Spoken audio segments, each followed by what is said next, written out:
So, you wanna be a Pokemon master? I've got to be the one, the only one who can withstand the test and be the best. Got to strive, keep up the drive, and be a master. Whoa, whoa, whoa. It takes a certain kind of steel that I won't stop until 150 Pokemon of mine I must define the art of capture. Of all Pokemon To be a master, Pokemon master, I will be writing a brand new chapter. Pokemon Go, go. All that you to say, Na na na na na na na na na na na na na na. go. Yeah, it's all about the evolution of the Pokemon.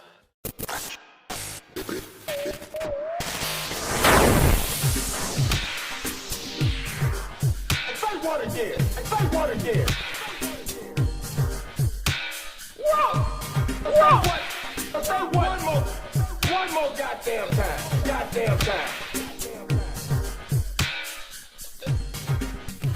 What is going on, my nerds, geeks, and non-binary dweebs? Welcome back to NerdSplosion, the weekly podcast where based on a monthly topic, I nerd out about whatever I want. As always, I'm your host, Cameron. I'm actually lounging this time. I'm fully relaxed. Usually I sit up when I record these, but right now, I'm just laying down. I'm chillaxed. Everything's all good. Anyways, we are finally at the end of Pokemon month. Now, this is not to say that I'll never talk about Pokemon again. I definitely will. This is just the end of this certain themed month. And I figure what better way to end this month than by talking about something that is a very core memory for me regarding Pokemon. And I know a lot of people have seen this movie too.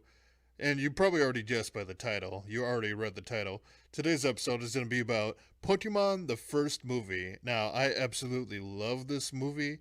Other people may not have liked it. Critics didn't really like it, but we'll get to that later in the episode. But yeah, this episode I just wanted to go over the movie, talk about the plot, and just, give my opinions on it and all that good stuff. So before we get started, obviously, new episodes of this podcast come out every Saturday, so if you're doing whatever it is you can do with this podcast, I truly appreciate it. It makes me smile. Also, video versions go down on my YouTube, SuperCam64, every Saturday as well, so check that out. But with that out of the way, let's talk about Pokemon, the first movie.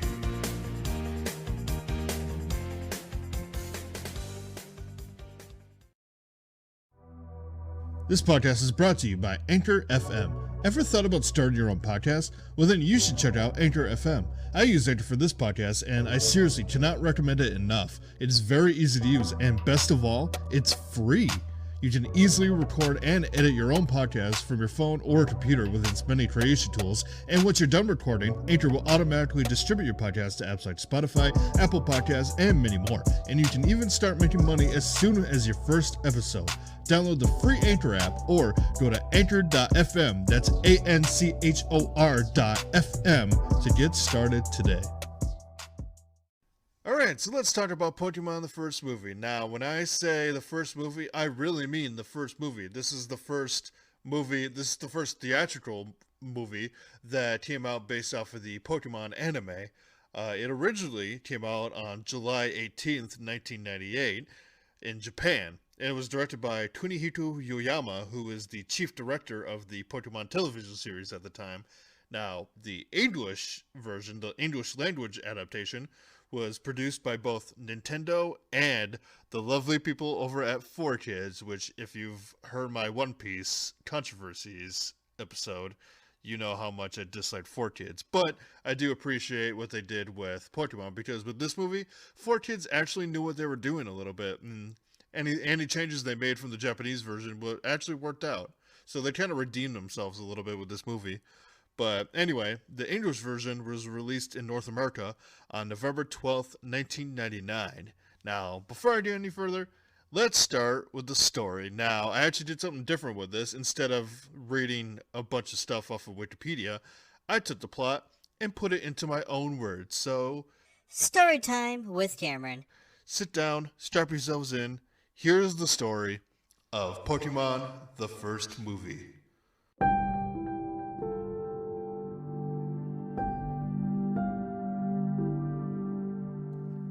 Our Our story begins focusing on Dr. Fuji, who is a scientist that was hired by Giovanni, leader of Team Rocket.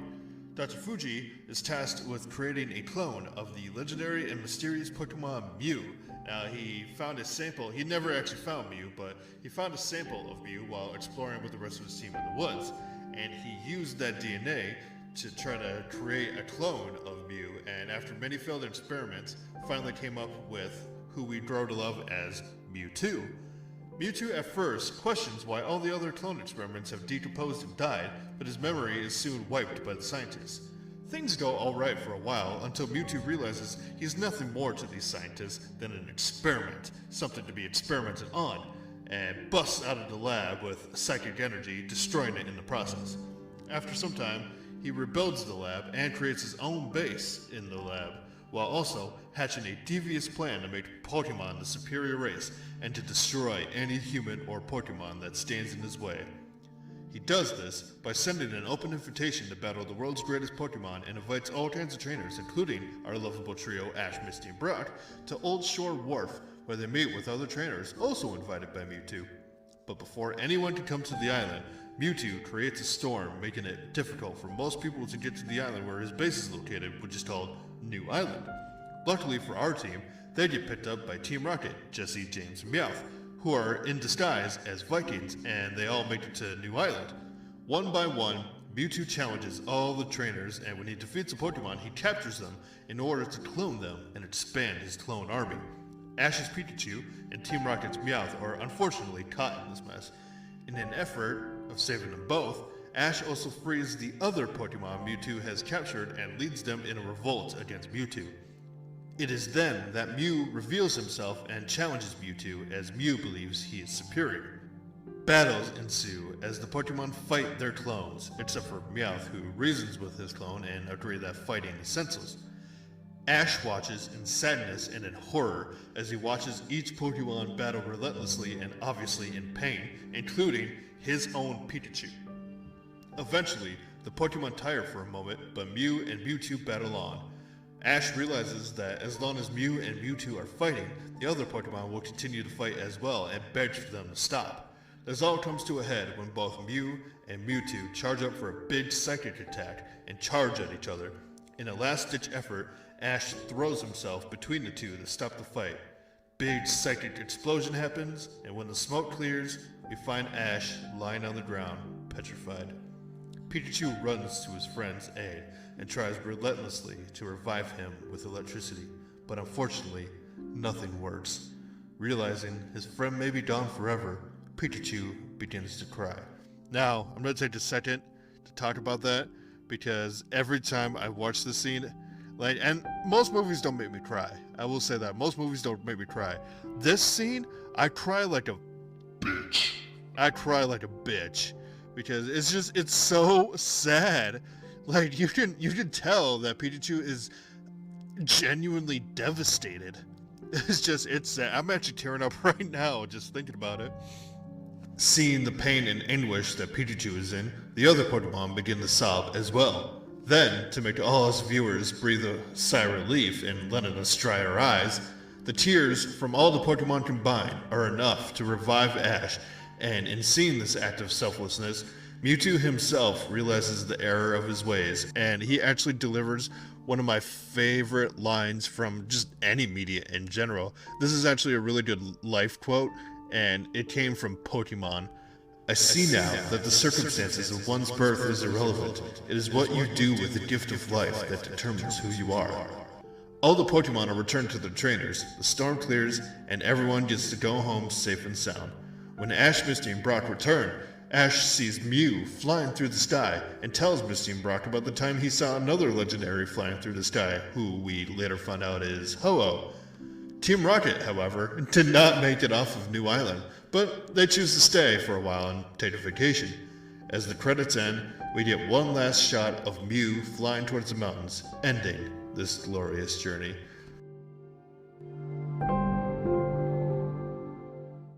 Now, like I said, I love this movie, and the part where Ash, quote-unquote, dies, still, like I said, still makes me cry like a bitch to this day. Even in the remake, even in the weird CGI remake.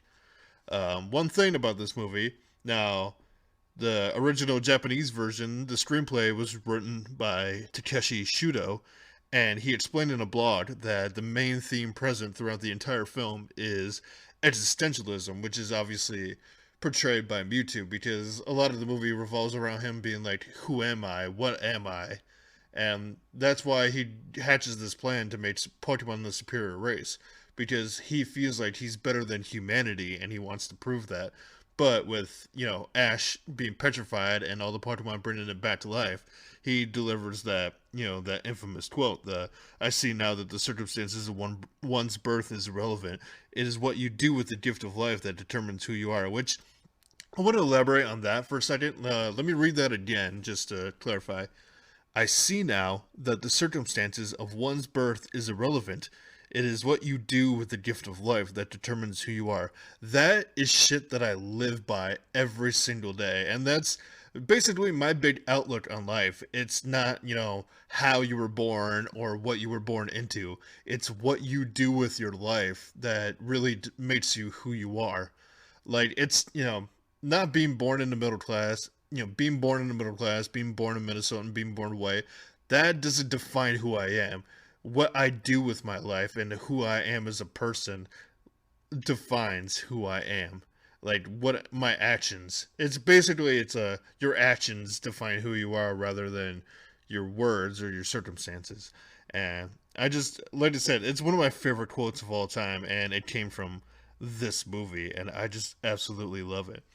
Now, the whole theme of existentialism was toned down in the 4Kids version. It was still present, but it was toned down in the English version because Norman Grossfield, who at the time was president of 4Kids, said that he, quote, felt American audiences needed to see a clearly evil villain rather than a morally ambiguous one. So basically, that's him saying, like, oh, we want this villain to be a villain. We don't want you to actually feel for him, even though we basically did that anyway. So, good job there, Grossfield. Good job there, Norman. Yeah, yuts. I should mention how much this movie made. Let me get back to the So, when this originally came out in Japan, it had a budget of 350 million yen, which is $5 million US. And at the box office, it brought in $172.7 million. So it did pretty well at the box office. It did really well. The weird thing is, though, it did not do well with the critics, apparently. Rotten Tomatoes put it at a 15%. But, when did anyone ever care about a Rotten Tomatoes score? Another thing about this movie that a lot of you may remember is that, I guess in promotion of this movie, Burger King included a set of 6 23-karat gold cards inside a large plastic Pokeball that they included with kids' meals. And I actually had a bunch of these. I remember these from my childhood. I think I had at least 3 of the 6, but I don't remember. I do remember the Pokeballs, though. But the promotion did not last long because on December 11th, 1993, 13-month-old Kira Murphy from California suffocated to death when half of the toy became stuck over her mouth and nose, causing her to suffocate, and was later found deceased in her playpen. 12 days later, a second child in Kansas survived a similar incident. That's the word I was trying to say. These incidents led to a website titled Pokemon Kills. On December 28th, 1999, Burger King issued a recall of the toys. Adults were urged to discard or return both pieces of the toy. Customers returning the toy were given a small order of french fries in return. Nearly a month after the recall, another child suffocated from the toy. The dead children's families settled their lawsuits on undisclosed terms. So yeah, they tried to promote this movie with a bunch of kids' toys, and that majorly backfired on them. They're like, oh, we're going to include these Pokeballs, that's going to be fun for the kids. Nope. 2 kids died. That's so, Yeah, that wasn't right. And I don't remember if I think I kept mine though, because I think my parents just didn't bother to send it back or whatever. But I feel like a small fry is ridiculous compensation for that. Like, at least do a free meal, do a free kids meal or something like that. Don't just give them like, oh, well, thanks for not making sure your kid's not gonna suffocate on this. Here's a small fry. Here's a thing of like 10 fries. Enjoy. No, I want a free meal off of that. If I'm gonna return something that could potentially kill my child, I want a whole meal as compensation because they screwed up basically. What else do I got in here? Oh, I want to talk about the CGI remake. Now, the CGI remake was initially going to release in 2019, but I think there were just talks that it was going to release in 2019, but we didn't get an official release announcement until January 22nd of 2020 when it was revealed that it was going to be released on Netflix.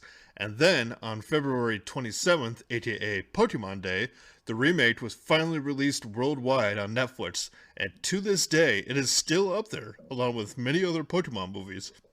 Because I actually checked that. I was like, before I did this episode, I was like, wait, is it still up there? But yeah, it is. It's still up there. And the thing about the CGI remake now, it doesn't exactly capture the greatness of the original, the original animation, but it's still pretty faithful nonetheless. Some of the voices are different for the characters, but it's still pretty faithful nonetheless. The Pikachu crying scene still makes me cry like a bitch to this day. And I feel like just overall it was just a pretty good, remake of the original movie.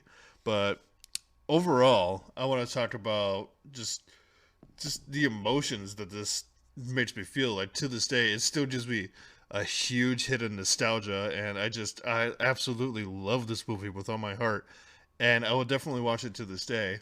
I do want to mention something that happened before the movie. Now, there was actually a little bonus cartoon that played before the movie called Pikachu's Vacation. Now, the plot of that is the Pokemon of Ash, Misty, and Brock are sent to spend a day at a theme park built for Pokemon. Pikachu, Togepi, Bulbasaur, and Squirtle cross paths with a group of bullies consisting of a Raichu, Cubone, Meryl, and Snubble. Now, fun fact, this is the first time, I guess, in any media format that we see Meryl and Snubble.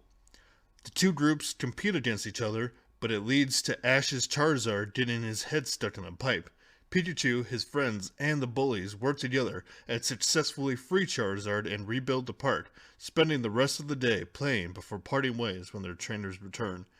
Now, this was actually a cute little cartoon that I played before the movie, and it was nice. It was nice. It's nice to see Pokemon interact with each other without the trainers present.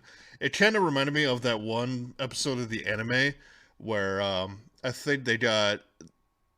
I think it was after the cruise ship thing, and I don't remember exactly the context of it, but basically what happened is that all their Pokemon. Oh, it was this big island, and for somehow, their Pokemon, Ash, Misty, and Brock, their Pokemon, they got separated from them, and the whole episode revolved around the Pokemon trying to survive and look for their trainers, but obviously, they spoke in their Pokemon way. But there were subtitles, so you actually get to kind of understand what they were saying. Except for Meowth, but he speaks English anyway. But that's kind of what it reminded me of, just all the Pokemon interacting with each other, and it's just strictly the Pokemon, not any humans involved.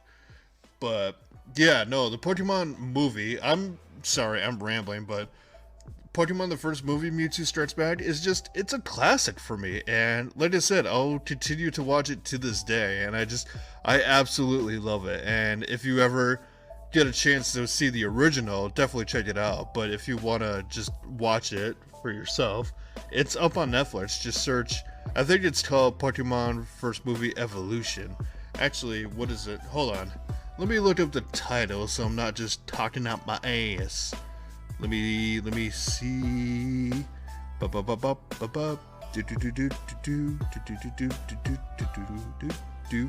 Oh yeah, so the CGI remake is called Pokemon Mewtwo Strikes Back Evolution.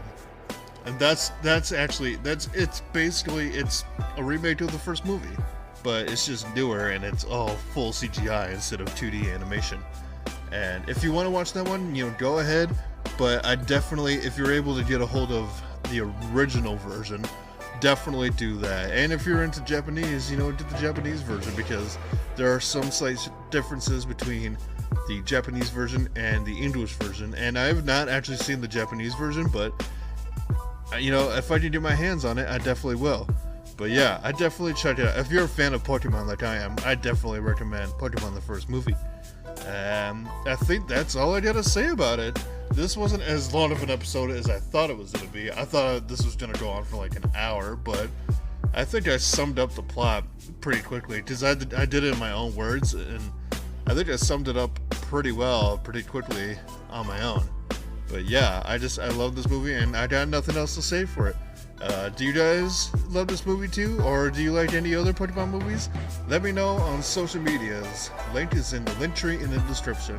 Also in the description, like always, there's the link to support this podcast. There's the link to the outro music that you're hearing right now, the song Sacred Beast by 𝓟𝓞𝓚𝓼𝓽 and Mikkel. I'll put a link to the album in the description. And, just click on stuff in the description. Just a lot of stuff does a lot of stuff. So click around, you'll find something that does something else. But with that, I'm going to call this an episode. I don't know what I'm going to do for next month. I have an idea in mind, but you guys are just going to have to wait and see. But with that being said, I hope you guys have a lovely day, morning, night, whenever you're listening to this. I hope you guys drink plenty of water. I hope all good things come to you. And like Mewtwo said, I see now that the circumstances of one's birth is irrelevant. It is what you do with the gift of life that determines who you are. As always, I will see you guys in the next episode. Nerd out!